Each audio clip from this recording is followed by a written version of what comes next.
आपको पता है कि अगर मैं इंस्टाग्राम रील्स को स्वीट पॉइजन बोलूं तो ये स्वीट पॉइजन की बेइज्जती होगी। वेल ऐसा क्यों? तो वीडियो को एंड तक देखो, आप सब कुछ समझ जाओगे। The international journal of Indian psychology की एक स्टडी जो इंस्टाग्राम रील्स के ऊपर की गई है, ये स्टडी मैं आज आपके सामने एज इट इज रखने वाला हूँ। और फिर ये सब कुछ जानने के बाद आपको भी पता चल जाएगा कि आपकी लाइफ सही ट्रैक पर जा रही है या फिर नहीं, ताकि आप टाइम के रहते खुद को संभाल लो। 2021 में एक स्टडी हुई जिसमें ये पता लगाना था कि किस एज ग्रुप के लोग स्मार्टफोन का यूज ज्यादा करते हैं। और इस स्टडी का रिजल्ट जानने के बाद आप भी चौंक जाओगे। स्टडी में ये पता चला कि जिनकी एज 65 या फिर 65 से ज्यादा है वो फोन का यूज सिर्फ 45% ही करते हैं। और जिस एज में वो हैं जहां उन्हें फैमिली की रिस्पॉन्सिबिलिटी, करियर बनाने की टेंशन, रिलेशनशिप, इनमें से कुछ भी नहीं करना है, तब कहीं जाकर वो सिर्फ 45% ही फोन का यूज करते हैं। लेकिन इसके जस्ट ऑपोजिट जिन्हें आगे जाकर इंडिया को संभालना है, टीनेजर्स जिनके ऊपर करियर, फैमिली, इन सब की रिस्पॉन्सिबिलिटी है, जिनकी एज 18 से 29 ईयर्स तक की होती है, वो अपनी इस एज का लगभग 84% तक का टाइम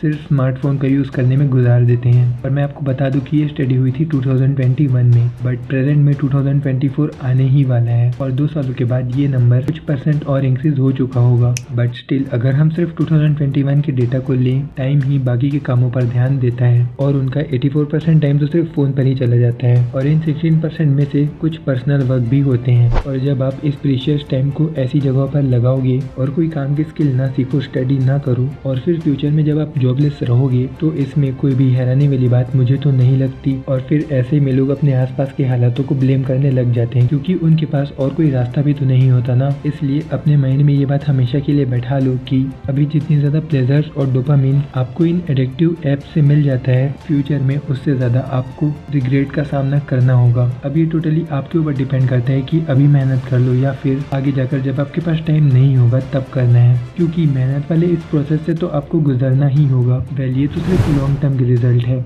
जो आपको इस शॉर्ट्स वीडियो की दुनिया से मिलेगी। अब समझते हैं कि शॉर्ट टर्म में ये शॉर्ट्स वीडियो आपके माइंड को कैसे वीक बना देती है। रिसर्चर्स बताती हैं कि जो यूजर्स शॉर्ट्स वीडियो ज़्यादा कंज्यूम करते हैं वो ऑन एन एवरेज दिन में 74 GB तक का डेटा कंज्यूम कर लेते हैं, जिसे प्रोसेस कर पाना आपके माइंड के लिए इतना ईजी तो नहीं होता, क्योंकि आप बिना रुके एंडलेसली स्क्रॉल करते रहते हो, जिसमें ना तो कोई स्टोरी होती है और न ही कोई काम की इन्फॉर्मेशन। एंड अगर आपको लगता है कि आप ये सब कुछ भूल जाते हो, देन एक बार बताना जरा कि जब आप कोई मूवी देखते हो तो क्या आपको उस मूवी की स्टोरी, डायलॉग, गाने, कैरेक्टर्स के नेम, ये सब कुछ याद नहीं रहते? अगर आप इन्हें भूलना चाहो तो भी आप नहीं भूल सकते। आई नो कि इन सब का जवाब हाँ है, बट स्टिल मूवी में आपको स्टोरी मिल जाती है, लेकिन इन शॉर्ट्स वीडियो में आपको सिर्फ यूजलेस कचरा ही मिलता है। अगर आप हर दिन सही डायरेक्शन में 74 GB जितना डेटा कंज्यूम करो, देन आप UPSC क्लियर कर सकते हो। जोक्स अपार्ट, ये शॉर्ट्स वीडियो आपकी अटेंशन स्पैन को कम कर रही है और जिस एज में आप हो उस एज में कुछ सीखने के लिए या फिर स्टडी के लिए आपको फोकस और अटेंशन की ही ज़रूरत होती है। और इस 18 से 29 की एज में जो कुछ भी आप सीखोगे वो आपके साथ आपकी सारी लाइफ रहने वाला है,